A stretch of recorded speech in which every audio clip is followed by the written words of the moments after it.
नारायण नारायण नारायण नारायण।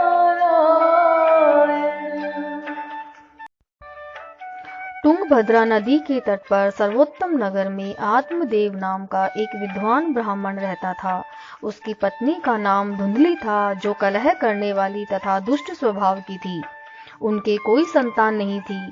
आत्मदेव इस कारण रात दिन दुखी रहता था। एक दिन वह इसी दुख में घर त्याग कर वन को चला गया। प्यास से दुखी होकर एक तालाब पर जल पीने के लिए बैठ गया। वहां एक सन्यासी ने भी आकर जलपान किया। आत्मदेव दुखी होकर उसके चरणों पर गिरकर विनय करने लगा कि हे प्रभु, मेरे कोई संतान नहीं है, इस कारण मुझे समाज में अपमानित होना पड़ता है। मैं बहुत दुखी हूँ, मेरे ऊपर आप कृपा करें। सन्यासी ने ध्यान लगाकर कहा, पुत्र तो तुम्हारे भाग्य में है नहीं। यह सुन आत्मदेव आत्महत्या को तैयार हो गया।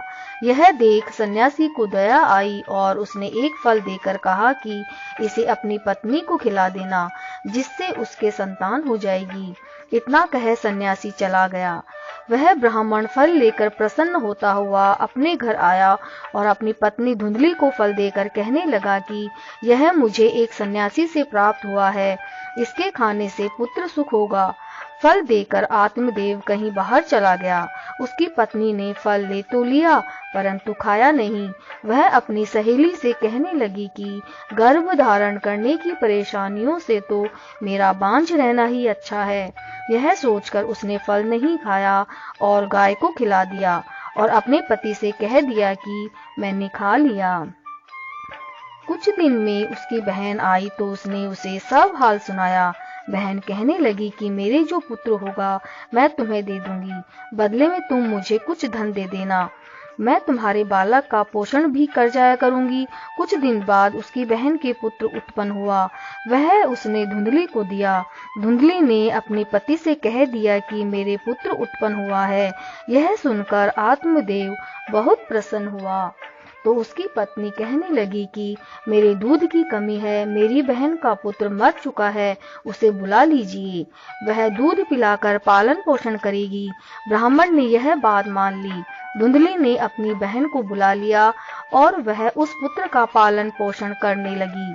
पुत्र का नाम संस्कार करके उसका नाम धुंधकारी रखा गया। धुंधकारी बड़े दुष्ट स्वभाव का था। वह वेश्यागामी हुआ। उसने सब धन वेश्याओं को दे दिया। यह देख आत्मदेव बहुत दुखी हुआ और आत्मघात को तैयार हुआ। गौकर्ण ने उन्हें समझाया कि मोह त्याग, भगवान का भजन करो, श्रीमद् भागवत के 10वें स्कंध का पाठ करो, जिससे आपका परलोक बने। यह सुनकर आत्मदेव वन को चला गया और भक्ति पूर्वक भागवत के 10वें स्कंध का पाठ करने लगा और भगवान को प्राप्त हुआ। सूत जी कहने लगे, हे ऋषियों, पिता की मृत्यु के बाद धुंधकारी ने अपनी माता को बहुत कष्ट दिया, मार पीट कर सब धन छीन लिया। जिससे दुखी हो वह एक कुएं में गिरकर मर गई। धुंधकारी अपने घर में 5 वेश्याओं को लाकर रहने लगा। जब सब धन समाप्त हो गया तो वह चोरी करके बहुत धन ले आया। एक दिन वेश्याओं ने सलाह करके धुंधकारी को रस्सियों से बांधकर उसके मुंह पर आग के अंगारे रख उसे जलाकर मार डाला और घर में गड्ढा खोदकर गाड़ दिया और सब धन लेकर भाग गई। धुंधकारी इस प्रकार मृत्यु को प्राप्त हो एक बड़ा प्रेत हुआ, जो क्षुधा प्यास से दुखी होकर वायु भक्षण विचरण करता रहा। जब गोकर्ण एक दिन सो रहे थे कि आधी रात के समय उन्हें एक भयंकर आकृति का प्रेत दिखाई दिया। जब आवाज देने पर भी वह नहीं बोला तो गोकर्ण ने पानी को मंत्र पढ़कर उस पर जल के छींटे मारे। तब उस प्रेत की आवाज निकली और बोला, मैं तुम्हारा भाई धुंधकारी हूँ। मुझे वेश्याओं ने रस्सियों से बांधकर जलाकर मारा। इस प्रकार मैं बहुत भयंकर प्रेत हो गया हूँ। मैं बहुत दुखी हूँ, मुझे इस योनि से बचाओ। ये सुनकर गोकर्ण विस्मित हो कहने लगे कि मैंने गया में तुम्हारे पिंड दिए थे, तब भी मुक्ति नहीं हुई। अब धीरज धरो, तुम्हारी मुक्ति का उपाय करूंगा। गोकर्ण ने सूर्य से प्रार्थना की।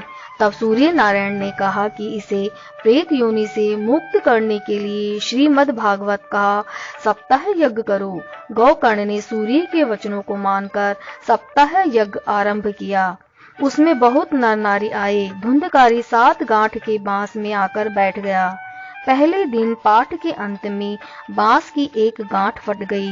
दूसरे दिन दूसरी गांठ, इसी प्रकार 7वें दिन सप्ताह की समाप्ति होने पर गोकर्ण पूर्ण रूप से मुक्त हो गया और 7वीं गांठ बांस की फट गई और उसमें से भगवान श्री कृष्ण का रूप धारण किए हुए वह धुंधकारी प्रकट होकर गोकर्ण को प्रणाम कर कहने लगा कि तुम्हारी कृपा से मैं आज प्रेत योनि से मुक्त हो गया हूँ।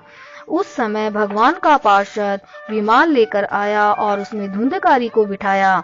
गोकर्ण ने पार्षद से कहा कि यहाँ तो भागवत की कथा सुनने वाले बहुत नर नारी थे, विमान अकेले धुंधकारी को क्यों लेने आया? पार्षद बोले कि सबने श्रीमद् भागवत को भक्ति पूर्वक नहीं सुना। धुंधकारी ने भक्ति पूर्वक ध्यान लगाकर सुना, इस कारण यह भगवान को प्राप्त हुआ।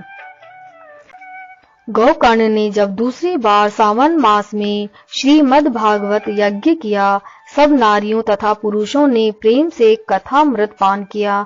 इस कारण भगवान द्वारा अनेकों विमान वहां आए और सब नर नारी श्रीमद् भागवत के श्रवण करने से श्री कृष्ण के रूप को धारण करके भगवान को प्राप्त हो गए।